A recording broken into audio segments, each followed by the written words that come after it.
નમસ્કાર મિત્રો, હું છું આપનો મિત્ર કાંજિયા રમેશ. GK 8 ઓફિશિયલ ચેનલમાં બધા મિત્રોનું સ્વાગત છે. આજ મહત્ત્વના વિડીયોની વાત કરવા જઈ રહ્યો છું કે આજ તારીખ થઈ છે 25/11/2024 અને આપણે જે આઈ ખેડૂત પોર્ટલ ઉપર જે ફોર્મ ભરાતા હોય તેના વિશેની વાત કરું છું.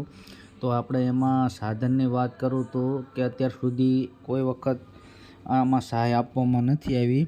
તો આપણે જે ટ્રેક્ટરની ટ્રોલી હોય છે, ટ્રોલી એટલે કે પાછળની લારી હોય છે, એના માટેની સહાય છે.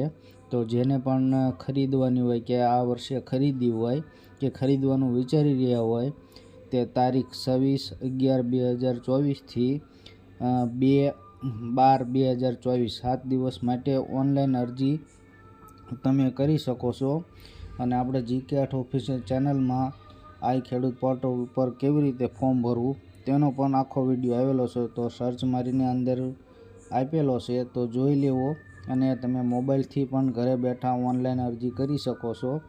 અત્યારે ડ્રો સિસ્ટમ નીકળી ગઈ છે એટલે વહેલાના તે પહેલાંના ધોરણે હોય છે અરજી કરવાનું.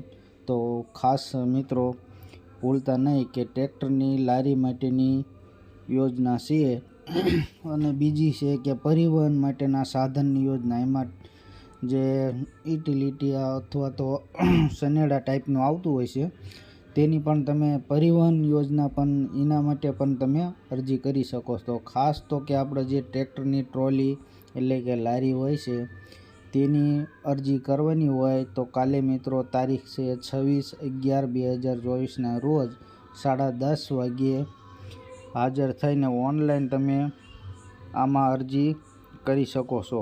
તમારું ટ્રેક્ટર પાસિંગ થઈ ગયું હોય તો પણ તમે અરજી કરી શકશો અને વહેલાના તે પહેલાંના ધોરણે છે.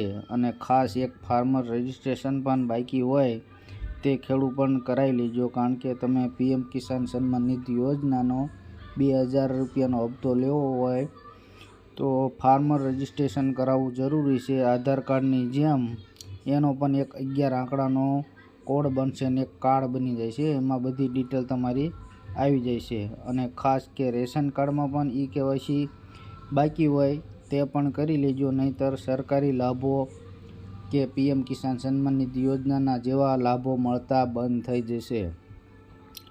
તો KYC રેશન કાર્ડમાં કઈ રીતે કરવું તેનો પણ વિડીયો આપણે YouTube ચેનલમાં આપેલો છે, એ પણ તમારે જોઈ લેવા વિનંતી. ખાસ તો આજના વિડીયોમાં બસ આટલું જ. તે આપણે GK 8 ઓફિશિયલ ચેનલમાં બીજા ટોપિકમાં મળતા રહીશું. આભાર.